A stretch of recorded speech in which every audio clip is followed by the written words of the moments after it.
যুক্তরাজ্যে চালু হতে যাচ্ছে ডিজিটাল ড্রাইভিং লাইসেন্স। যুক্তরাজ্য সরকার চলতি বছর থেকে ডিজিটাল ড্রাইভিং লাইসেন্স চালু করার ঘোষণা দিয়েছে। সরকার এই উদ্যোগের লক্ষ্য প্রযুক্তি ব্যবহার করে জনসেবা আরও সহজ এবং উন্নত করা।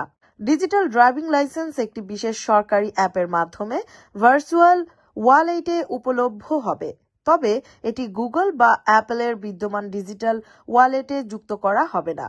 এই ডিজিটাল পরিচয়পত্র ভোট দান, মদ্যপ পানীয় কেনা বা অভ্যন্তরীণ ফ্লাইটে ওঠার সময় পরিচয়পত্র হিসেবে ব্যবহার করা যাবে। যদিও ডিজিটাল পরিচয়পত্র ব্যবহার বাধ্যতামূলক হবে না এবং শারীরিক ড্রাইভিং লাইসেন্সও চালু থাকবে, তবে সরকার এই প্রযুক্তিকে জনসেবাতে সহজতর করার প্রতিশ্রুতি হিসেবে উল্লেখ করেছে। সরকারের একজন মুখপাত্র বলেন, ডিজিটাল পরিচয় শারীরিক পরিচয়পত্রের তুলনায় আরও নিরাপদ হতে পারে, তবে এটি কখনো বাধ্যতামূলক করা হবে না। সরকারি অ্যাপের ডিজিটাল লাইসেন্স ব্যবহারের জন্য ব্যাংকিং অ্যাপের মতো উন্নত নিরাপত্তা ব্যবস্থা থাকবে।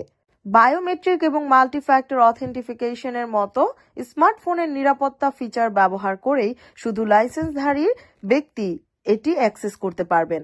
এছাড়াও এই ভার্চুয়াল লাইসেন্সের মাধ্যমে নির্দিষ্ট পরিস্থিতিতে, যেমন বার বা দোকানে ঠিকানা গোপন রাখার সুযোগও থাকবে। এমনকি সুপারমার্কেটে সেলফ চেক আউটের বয়স যাচাইয়ের ক্ষেত্রেও এটি ব্যবহার করা যাবে। সরকার আরও বিবেচনা করছে যে এই অ্যাপের ট্যাক্স প্রদান, বেনিফিট দাবি এবং যাবতীয় বীমা নাম্বারের মতো অন্যান্য পরিষেবাও সংযুক্ত করা যেতে পারে, তবে এটি বাধ্যতামূলক জাতীয় আইডি কার্ডের পথে যাবে না বলে নিশ্চিত করা হয়েছে। বর্তমানে অস্ট্রেলিয়া, ডেনমার্ক, আইসল্যান্ড এবং নরওয়ের মতো দেশগুলোতে এমন উদ্যোগই ইতিমধ্যেই রয়েছে। ইউরোপীয় ইউনিয়ন 2026 সালের মধ্যে সদস্য দেশগুলোকে অন্তত একটি ডিজিটাল পরিচয়পত্র চালু করতে বাধ্য করছে, যা ব্লকের সব দেশে স্বীকৃত হবে। যুক্তরাজ্যে বর্তমানে প্রায় 5 কোটি মানুষ প্রফেশনাল বা পূর্ণ ড্রাইভিং লাইসেন্স ধারণ করে। এই উদ্যোগের বিরুদ্ধে সমালোচনাও রয়েছে।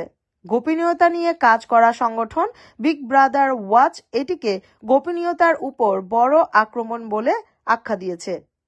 প্রযুক্তির এই যুগে যুক্তরাজ্যের ডিজিটাল উদ্যোগ জনজীবনে নতুন যাত্রা যোগ করতে পারে, তবে এটি কতটা কার্যকর ও নিরাপদ হবে তা সময়ই বলে দিবে।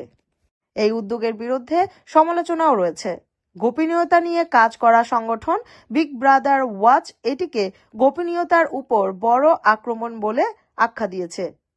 প্রযুক্তির এই যুগে যুক্তরাজ্যের ডিজিটাল উদ্যোগ জনজীবনে নতুন যাত্রা যোগ করতে পারে, তবে এটি কতটা কার্যকর ও নিরাপদ হবে তা সময়ই বলে দিবে।